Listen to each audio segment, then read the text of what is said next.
Yeah, that was the question, right? Did you try turning it off and turning it back on again? Thank you. Yeah, there we go. Hey, have you ever been in that situation? You know, you've called customer service and you've been waiting patiently for 15 minutes because you do wait patiently, right? And finally, after the end of 15 minutes, that customer service rep gets on and asks you that question. Have you turned it off and then turned it back on again? You ever think to yourself at that moment, really? I mean, I've been waiting here for 15 minutes, and you're going to tell me simply turn it off and turn it on again. And you know what's even more frustrating than that? When that actually fixes the thing, right? I mean, it's like, how is that possible? How is it possible to turn it off, wait 10 seconds, turn it back off, and it seems to fix so much stuff in it? Well, that's actually the topic we're going to be looking at over the next few weeks as we kind of take a little summer break to think about that idea of turning things off and turning them back on, and maybe, just maybe, that's a thing that you need in your life just like I may need it in my life. And what if? What if God knows this is part of our life and has actually told us that's a big part of our life and has talked multiple times about this idea of slowing down, of changing our pace, of even sometimes sitting down and taking a break? Because there's one thing that all of us in this room, all of us watching online right at this moment have in common, and that's this. Now, some of you may kind of push back and think, oh, no, Mike, I don't have limits, you know. And it may be true. You may have greater capacity and greater push, greater drive than a lot of the people around you. But everybody has limits. And our problem is not that we don't know that. Our problem is we don't really know that and believe it. So we push and we drag our finances to sort of the end. We stretch them as far as possible. And we fill up our calendars and our schedules and our plans for ourselves and for our significant other, for our kids, for life. And we're kind of going and we got all this kind of stuff. And we're just pulled in so many different directions. And if you find yourself having run up against one of those limit walls in life, maybe you're willing to kind of stop and think for a second, what would happen if I did turn it off for just a moment and turn it back on? Because there is a reason you go as fast as you do. There's a reason that you find yourself as stretched as much as you are. There's a reason that you are tired all the time, frustrated all the time. There's a reason that when you stop at that stoplight and you're running late for that schedule and you're thinking, oh, I got to get there and life is just crazy and I got so much stuff to do. There's a moment there that you know this is not about simply how terrible traffic is in this area. But it's actually about how terrible the traffic is in your life. And there's a reason for that, and it's this. That we are driven by fear. All of us. Let me think about it. We're driven by the fear of missing out. How many of you go to a party and stay late simply because you don't want to miss out on something? Anybody want to be honest this morning? You know, you're afraid they might talk about something. They might say something. They might be talking about going to a place, doing something. Somebody has a joke or something they're going to be talking about it later. I don't want to miss out on any of that kind of stuff. And for some of you, it's why you have your kids in so many different things, because you don't want them to miss out.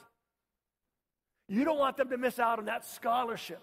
You don't want them to miss out on that experience. And there are times when I wonder, have we deprived our kids of the experience of simply being a kid? Of simply having that wonderful childhood experience of saying these words. I am just so bored. There is nothing to do. And sometimes we're afraid we don't want our kids out and we miss out. And so we put them in everything. We do drag them here, drag them there, put them there, because we don't want them to miss out. And the reality is we don't want to miss out. And we're fearful of that. And so we drive and we stretch our schedules. Not only are we fearful of missing out, we're fearful of falling behind. I mean, let's be honest. You look around the people that you work with, the people that are in your neighborhood. You see what the latest thing they got. You see what they drive. You see if you go on social media where they're going on their vacations, right? There was a recent study that came out just a couple of weeks ago that said, and this is a great insight into life. You're going to go, really, Mike? I'm amazed they spent money on this.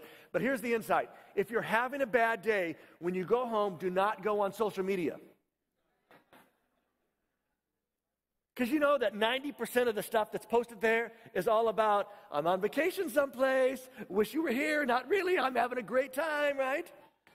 Or all the stuff, all the pictures of all the wonderful stuff that's going on in life. And if you're having a bad day, it is a bad idea. This research has proven, which shouldn't surprise us, we shouldn't go on there when we're having a bad day, because all it's going to do is make us feel like you're getting farther and farther behind. We're also fearful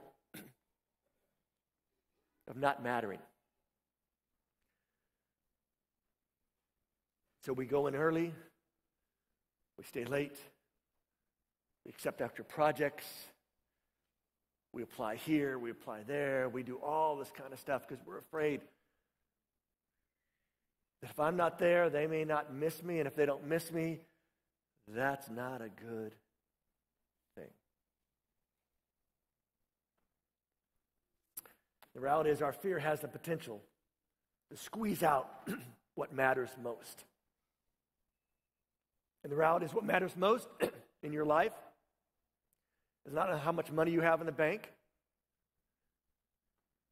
not the kind of car you drive, it's not all the degrees and the letters you have behind your name. Those aren't necessarily bad things, but that's not the most important thing in your life. The most important thing you have in your life and I have in my life is the relationships.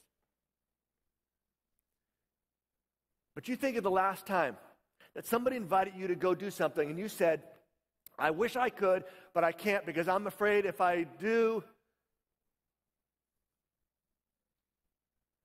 not only will it squeeze out what matters most, we move at an unsustainable pace because we think that will make life better. And if that's true for you, my question simply this morning is this. How's that working for you?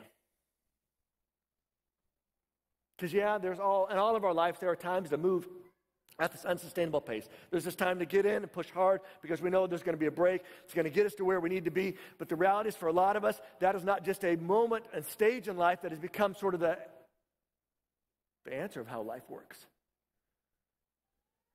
And the answer is when this is going to end, and the answer is I don't know because there's just so much stuff to do. And yet we sit there with our cable TV or our satellite TV, and we have over who knows how many stations we have anymore, right? And how many times have you sat there going through the stations thinking, there's not a blamed thing on. I mean, I'd even think about watching. Oh, yeah, it'd be great to watch a cake baker who's catching tuna in the middle of the Bering Sea. But why would I, right? So today, I want to remind you again that this is more than a lifestyle issue for you. This is more than a pace issue for you. This is more than a scheduling issue for you. This is a faith issue from you, and we're going to explore that over the next few weeks. Today we're going to jump into a story that's found over in Mark chapter 6. But before we go there, I want to invite you to bow your heads and let's pray another time together, okay?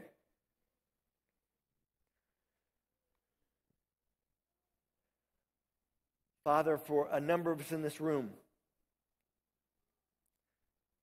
this is the most quiet moment of our week.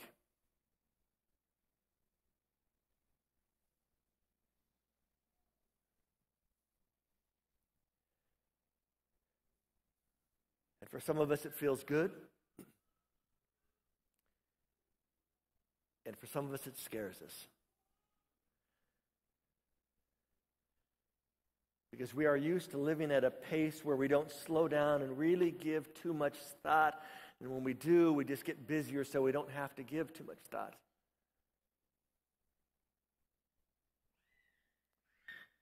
But today I pray for myself.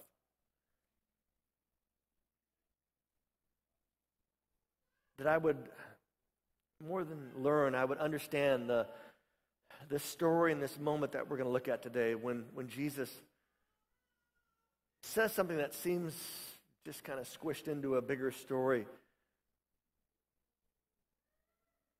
But it's a thing that could literally change my life if I not only believed it's important for me, but actually did it. And so today I pray that you'd get me to that place, and along with me, I pray for the others in this room and in this space and in wherever they're at as they listen to this. That maybe, just maybe, it really is as simple as turning it off, waiting a few seconds, and then turning it back on. So again, help us to learn from this old story now in your name. Amen. Mark chapter 6. Here's the setting. I'll begin in verse 30. It says the apostles, it's talking about, Peter, James, and John, and all the guys, they have gathered back together. They're around Jesus, and they've all gone on sort of out doing what Jesus has taught them to do. He's taught them how to talk to people. He's talked about how to care about people. He's even talked about how to heal people. And so the guys have all gone out. They've come back. The setting is they're all kind of gathering around. And it says there, as Mark recounts the story, as they tell Jesus about all the things they have done and taught. And I don't know if you've ever been in one of those rooms after a big event happens, but everybody wants to kind of regroup, rethink. Let's break it down. Let's talk about how it went, what things we need to tweak, what things went really good, what were the wins, and everybody begins to talk and be going on. And, it's an exciting thing, especially when something good's happened, right? You're kind of like, I can't wait. I got something good. This happened, that happened. Oh, man, it actually worked, Jesus. How was that possible? And they're going on. This is a space that's filled with lots of excitement and energy. But not only are the guys talking about this, Mark goes on and says more than that happened. That crowds of people, while these guys are talking about all the stories, all the great stuff that worked, the stuff they need some clarification from, the crowds of people were coming and going so that Jesus and his followers, that his disciples, did not even have time to eat. And for some of you who are thinking, well, that's just a normal work week, right? How many of you missed at least 3 lunches this week at work? Raise your hand. Proud. Be proud of it, right? You worked hard, right? Yeah.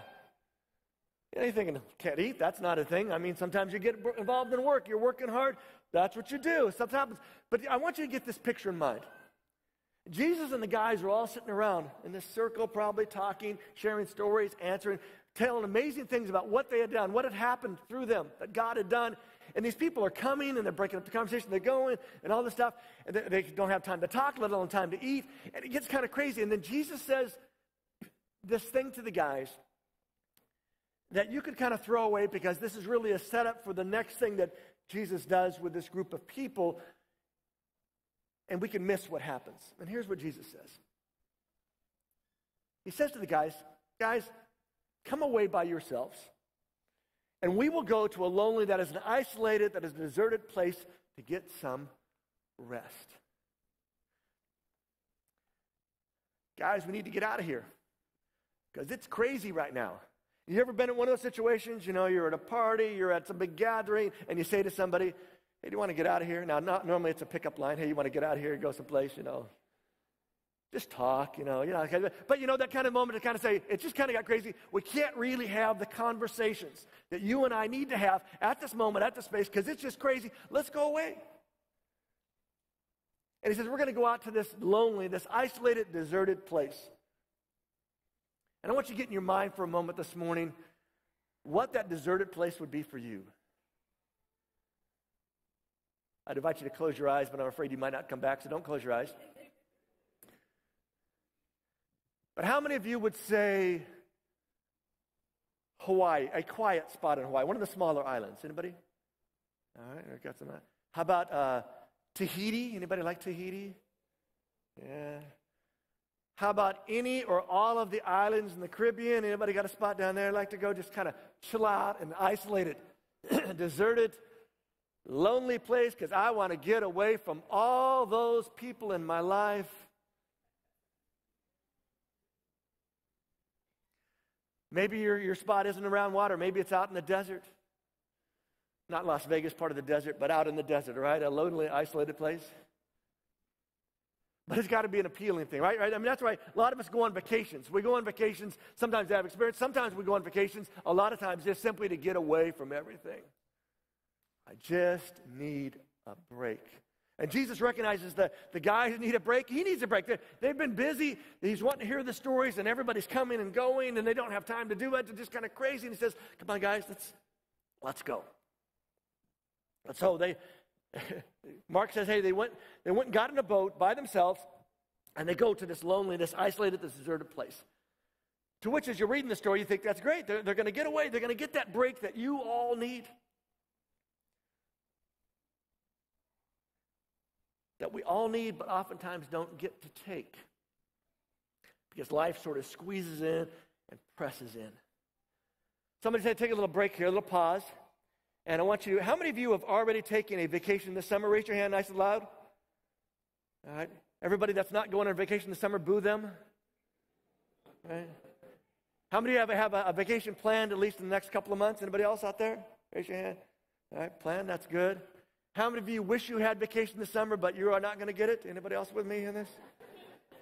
We were all the people booing before, either silently or crying a little tear. But I mean, life's not kind of like that, right? And you think, but it's all the stuff and all the fears and everything. And Jesus gives these guys a moment, but this break, and it sounds so great. But notice what happens. Mark says, but not only did the guys get in the boat and take off, but a lot of people saw them leave.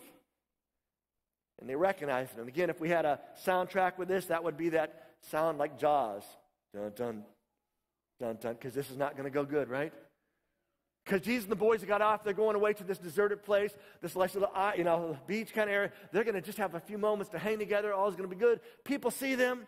In fact, Mark goes on and says, not only they recognize them, from all the towns, they ran to the place where Jesus was going, and they got there before he gets there. What you can imagine, you're pulling up for your vacation. You got that cabin in the woods. You pull up, and you notice all the cars parked around the cabin. And kids running around, yelling and screaming, and you don't want kids at your vacation. They're hanging out the windows. You open the doors, and there's all your in-laws, who you love, by the way. You know how that would feel. These guys, the people all run out there. They get there before Jesus and the boys get there. The boys are thinking, this is great. We're going across. This is not a cruise they're going across. They're all rowing. But they get there. They're thinking, this is going to be good. And all of a sudden, there's this huge crowd of people. This idea that we're going to get just a little bit of a break doesn't look so good. When that is Jesus, arrived, when he lands with the guys, he sees this great crowd waiting. And Mark doesn't tell us the immediate response of Jesus as whether it's a, oh no, or this is messing up the plans. But it does tell us sort of an emotion that hits him, and it's this. He looks at this group of people who are waiting for them, who are messing up their little break, their little short vacation, their long weekend, and he says he felt sorry. That is compassion for them. And the reason he feels compassion for them is they are sheep without a shepherd. Which none of us know what it means, right? Because any of you ever been around sheep? We have anybody around sheep? Really? We have a couple of people around sheep, right? Yeah. Normally we wouldn't be sitting that close to you if you've been around sheep recently, but a sheep without a shepherd doesn't really register. We kind of get the idea, but this is not like the group's necessarily in danger at the moment or they're in trouble. It's just like they don't really have somebody to sort of direct them and to guide them and get them to a good place of water and a good place of grass. They're just sort of wandering by themselves. And as Jesus looks at them and recognizes they've come to meet him and the guys, and they can't get away from him, his immediate response is not, oh, this is terrible, but it's this idea of, I feel bad for these people. In fact, it goes on, Mark says, and he begins to teach them many things. And in fact, if you look at Matthew and Luke and John's recollection of this story, of this moment when Jesus happens, they'll also say not only does he begin to teach them, but he also begins to heal them of all their sicknesses, all their diseases, all their illnesses. This becomes a big revival kind of thing that takes place. I mean, Jesus shows up, and the guys don't get their chance to tell more about their stories. Now it's back to action. Not only do they get a chance to eat over there, Jesus is now teaching them. He's healing them, doing all this kind of stuff. And the story goes on and describes some issues that come up. But it's so easy to get sucked into the next part of the story and miss this part. This part where Jesus recognizes a need. And he's willing to pull out of the need for a different group's needs. For a moment of break, a moment of isolation, a moment of loneliness in the best way we can have loneliness, not in that loneliness, I'm crying myself to sleep kind of thing, but that loneliness of, it just feels good to not have people around for this moment just because we just need a break. And for a lot of us, this word is the descriptive word of our life. And it's not over in the sense of I'm over all this, but it's over with something that goes with it. How many would say that you are overcommitted in life? How many of you, your families would say you're overcommitted in life? Which is probably the better question, right? We're overcommitted. We're overworked. We're overstressed. And the issue is not stress. Stress is not the bad thing. It's just we're overstressed. We're overscheduled. We're over-dramaed. I know that's not a word. But for some of you, that's true, right? I mean, there's so much drama in your life right now. I just wish you could get away from that. You're just over-dramaed. I mean, drama's there, but this is really big. And the last one, you're going to love this word. You're over, which I actually did a search on how to spell that word, and I couldn't find it, so I just made it up. But what I mean by that is that for some of us, it's not that we're overscheduled, overworked. Our lives just sort of become, and we're over, there's no, we're doing kind of stuff in life, and we got a little bit of time, and we're not sort of stressed with life, just kind of there, but life's just kind of the same. And if you find yourself in any of those categories, you find yourself hearing things like, you are always on your phone. You're always on your computer. You're always talking about money. You are always going someplace, doing something. If you find yourself in that thing of saying, yes, that's true, but I'm afraid, maybe, just maybe, there's two spiritual things that you need to do. And maybe the most spiritual thing you can do is, number one, say no. So I'm going to give you a spiritual epiphany this morning. I want you all to say together with me, no. Ready? 1, 2, 3. No. Ooh, you guys did it good in the first time. Yeah. We'll do it one more time. A little bit more energy. Thank you. Yes, thank you.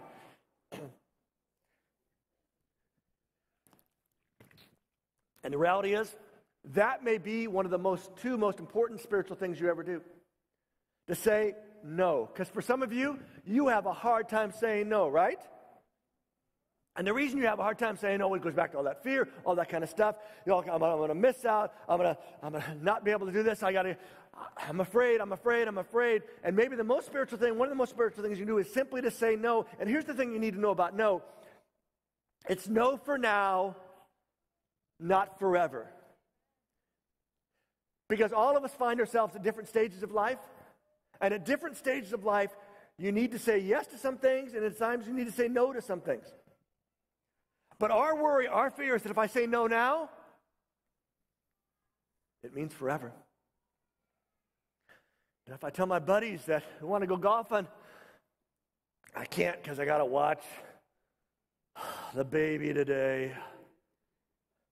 And I'm feeling like they're going to think, Mike doesn't have any time. And he's going to, can't ask him anymore. I'm not going to be able to golf anymore with my buddies. But the reality is, at this stage of life, if I got a little kid, I may not be able to golf. And I probably won't be able to golf when the kid gets a little older. When he gets to be a teenager, I probably get to go back and golf because they're doing their own thing. Once they're out of the house, I can golf as much as I want to.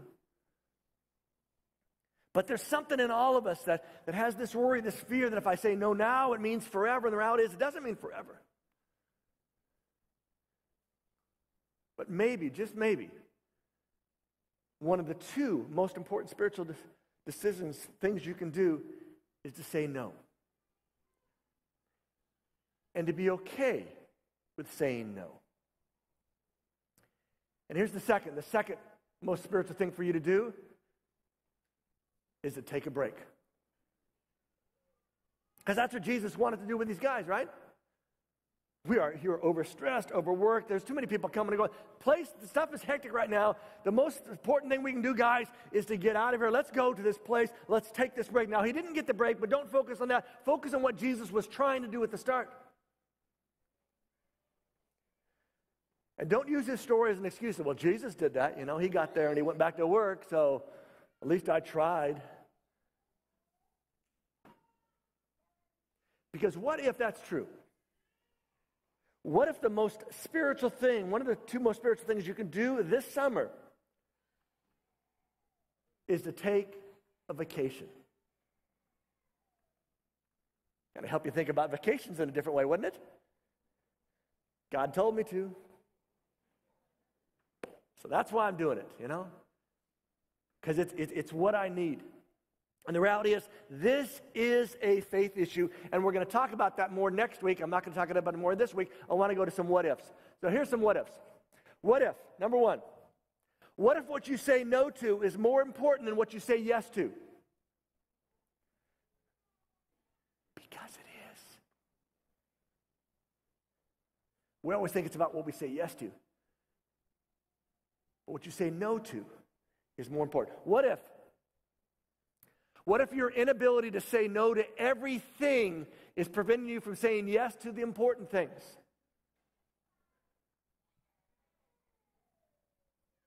Because it probably is. What if? Somebody ought to take a picture of that one. That one's good.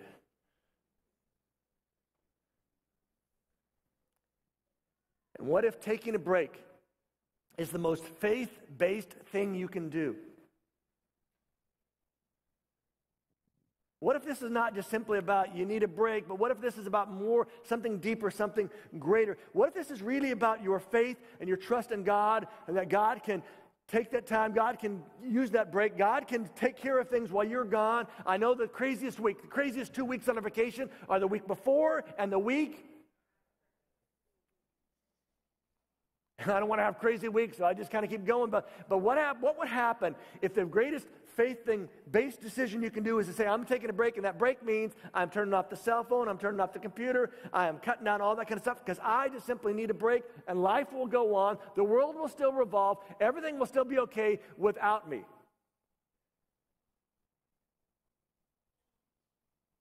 And what if you discovered that was true?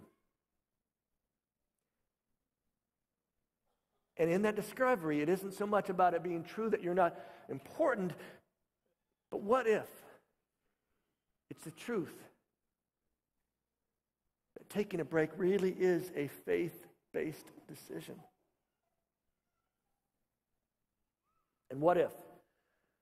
What if you tried turning it off, then turning it on again? And what would that look like in your life? Because let me close with this question. What area of your life do you need to do a reboot? What area of your life do you need to turn off, let it reset, and turn back on? Because for a lot of us in this room, we don't even have to think about what that area is.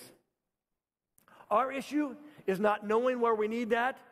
Our issue is, how would we do that? How would that look? How is that possible?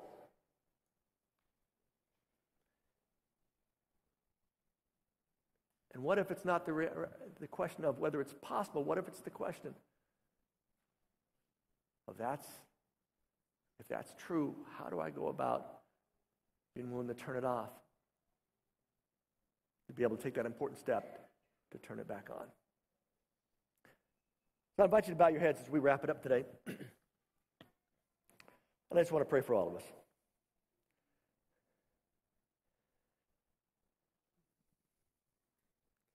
Holy Spirit, it is only through your movement and your push and your pull in our lives that we are led up to places of making decisions.